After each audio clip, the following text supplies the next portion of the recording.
Hello, guys and ladies. Hopefully, you had a good Monday. It was a little rainy this morning, but this afternoon was awesome. So, hopefully, everyone got to enjoy some of the sun and the good weather and be outside for a little bit. We better carry on because we have to finish. We left off with the Queen telling Mr. Tibbs to bake some more bread. The BFG, he's so hungry. While all this was going on, Sophie had been telling the Queen everything, absolutely everything about her visit to the giant country. The Queen listened, appalled. When Sophie had finished, the Queen looked up at the BFG, who was sitting high above her. He was now eating a sponge cake. Big friendly giant, she said. Last night those man-eating brutes came to England. Can you remember where they went the night before? The BFG put a whole round sponge cake into his mouth and chewed it slowly while he thought about this question. Yes, Magister, he said. I do think I is remembering where they said they was going the night before last. They was galloping off to Sweden for the Sweden sour taste. Fetch me a telephone, the Queen commanded. Mr. Tibbs placed the instrument on the table. The Queen lifted the receiver. Get me the King of Sweden, she said. Good morning, the Queen said. Is everything all right in Sweden? Everything is terrible, the King of Sweden answered. There is panic in the capital. 2 nights ago, 26 of my loyal subjects disappeared. My whole country is in a panic. Your 26 loyal subjects were all eaten by giants, the Queen said. Apparently they liked the taste of Swedes. Why do they like the taste of Swedes? The King asked. Because the Swedes of Sweden have a sweet and sour taste. So says the BFG, the Queen said. I don't know what you're talking about, the Queen said, growing testy. It's hardly a joking matter when one's loyal subjects are being eaten like popcorn. They've eaten mine as well, the Queen said. Who's they, for heaven's sake? The King asked. Giants, the Queen said. Look here, the King said. Are you feeling all right? It's been a rough morning, the Queen said. First I had a horrid nightmare. Then the maid dropped my breakfast, and now I've got a giant on the piano. You need a doctor, quick, cried the King. I'll be all right, the Queen said.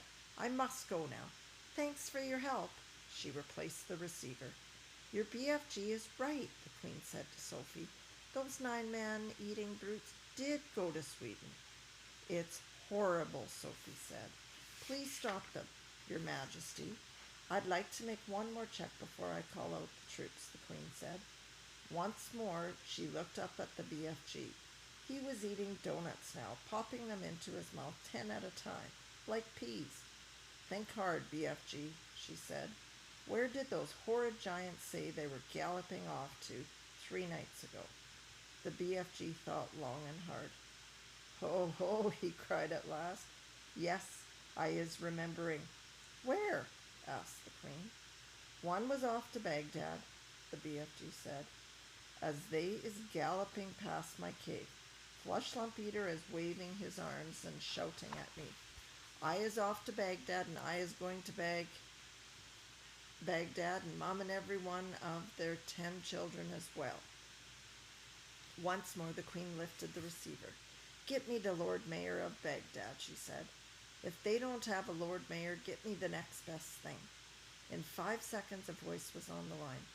Here is the Sultan of Baghdad speaking, the voice said. Listen, Sultan, the Queen said. Did anything unpleasant happen in your city 3 nights ago? Every night unpleasant things are happening in Baghdad, the Sultan said. We are chopping off people's heads like you are chopping parsley. I've never chopped parsley in my life, the Queen said. I want to know if anyone has disappeared recently in Baghdad. Oh, only my uncle, Caliph Harun al-Rashid, the Sultan said.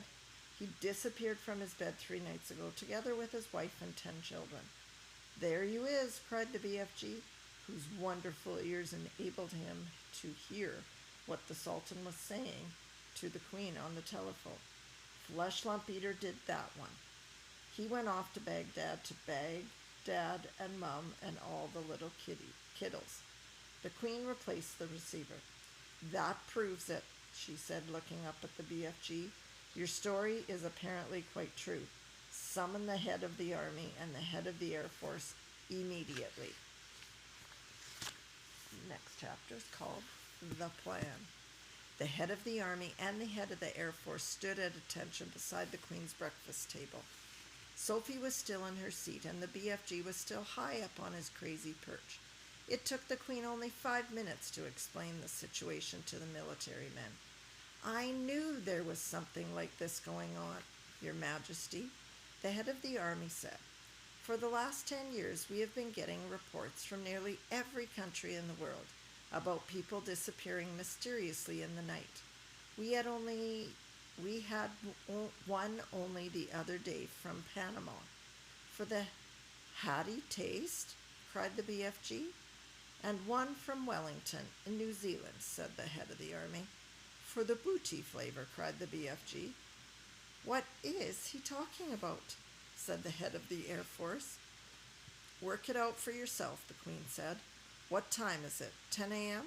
In 8 hours, those 9 bloodthirsty brutes will be galloping off to gobble up another couple of dozen unfortunate wretches. They have to be stopped. We must act fast. We'll bomb the blighters, shouted the head of the Air Force. We'll mow them down with machine guns, cried the head of the army. I do not approve of murder, the Queen said. But they are murderers themselves, cried the head of the army. That is no reason why we should follow their example, the Queen said. 2 wrongs don't make a right. And 2 rights don't make a left, cried the BFG. We must bring them back alive, the Queen said. How? The 2 military men said together. They are all 50 feet high. They'd knock us down like 9 pins. Wait, cried the BFG. Hold your horseflies. Keep your skirts on. I think I has the answer to the maiden's hair. Let him speak, the Queen said. Every afternoon, the BFG said, all those giants is in the land of Naughty. I can't understand a word of this feller, says the head of the army. Oh, pardon me. I can't understand a word this feller says, the head of the army snapped. Why doesn't he speak clearly? He means the land of Nod, Sophie said. It's pretty obvious. Exactly, cried the BFG. Every afternoon, all these 9 giants is lying on the ground, snoozling away in a very deep sleep. They is always resting like that before they is galloping off to guzzle another helping of human beings. Go on, they said. So what? So what you soldiers has to do is to creep up to the giants while they is still in the land of Naughty, and tie their arms and legs with mighty ropes and wunkling chains.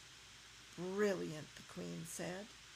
That's all very well, said the head of the army, but how do we get the brutes back here? We can't load 50-foot giants on the trucks. Shoot 'em on the spot, that's what I say. The BFG looked down from his lofty perch and said, this time to the head of the Air Force, you is having bell poppers, is you not? Is he being rude? The head of the Air Force said. He means helicopters, Sophie told him. Then why doesn't he say so? Of course we have helicopters. Whoopsie, big belly boppers, asked the BFG. Very big ones, the head of the Air Force said proudly, but no helicopters is big enough to get a giant like that inside. You do not put him inside, the BFG said. You sling him underneath the belly of your belly popper and carry him like a torpedo. Like a what? Said the head of the Air Force. Like a torpedo, Sophie said. Could you do that, Air Marshal? The Queen asked. Well, I suppose we could, the head of the Air Force admitted grudgingly. Then get cracking, the Queen said. You'll need 9 helicopters, one for each giant. Where is this place? The Air Force man said to the BFG. I presume you can pinpoint it on the map. Pinpoint? Said the BFG. Map. I is never hearing these words before. Is this Air Force bean talking slush bungle? The Air Marshal's face turned the color of a ripe plum. He was not used to being told he was talking slush bungle. Here's the illustrations. Here's the Queen talking to the head of the Air Force and the head of the head of the Army, and here is the BFG speaking. If you watch the movie, the BFG was quite handsome in the movie. The Queen, with her usual admirable tact and good sense, came to the rescue. BFG, she said, can you tell us more or less where this giant country is? No, Magister, the BFG said. Not on my Nellie. Then we're jiggered, cried the Army General. That is ridiculous, cried the Air Marshal. You must not be giving up so easy, the BFG said calmly. The first titchy bobstickle you meet and you begin shouting you is Biff Squiggled? The Army General was no more used to being insulted than the Air Marshal. His face began to swell with fury and his cheeks blew out until they looked like 2 huge, ripe tomatoes. Your Majesty, he cried, we are dealing with a lunatic. I want nothing more to do with this ridiculous operation. The Queen, who was used to to the tantrums of her senior officials, ignored him completely. BFG, she said, would you please tell these rather dim-witted characters exactly what to do? A pleasure, Magister, said the BFG. Now listen to me carefully, you two bogglers. The military men began to twitch, but they stayed put. I is not having the foggiest idea where giant country is in the world, the BFG said, but I is always able to gallop there. I is galloping forwards and backwards from giant country every night to blow my dreams into little chidlers' bedrooms. I is knowing the way very well, so all you is having to do is this. Put your 9 big belly hoppers up in the air and let them follow me as I is galloping along. How long will the journey take? The Queen asked. If we is leaving now, the BFG said, we will be arriving just as the giants is having their afternoon snoozle. Splendid, said the Queen. Then turning to the 2 military men, she said, prepare to leave immediately. The head of the army, who was feeling pretty miffed by the whole business, said, that's all very well, Your Majesty, but what are we going to do with the blighters once we've got them back? Don't you worry about that, the Queen told him. We'll be ready for them. Hurry up now, off you go. If it pleases Your Majesty, Sophie said, I should like to ride with the BFG to keep him company. Where will you sit? Asked the Queen. In his ear, Sophie said. Show them, BFG.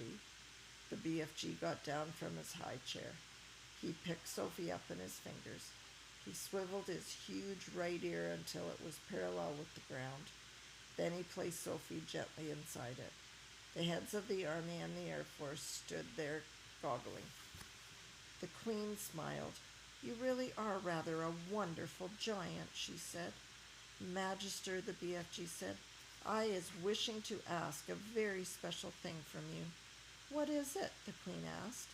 Could I please bring back here in the bell poppers all my collection of dreams? They is taking me years and years to collect, and I is not wanting to lose them. Why, of course, the Queen said. I wish you a safe journey. And that is the end of that chapter. Hope you enjoyed today's installment. We'll be finishing this week. See you tomorrow. Bye-bye.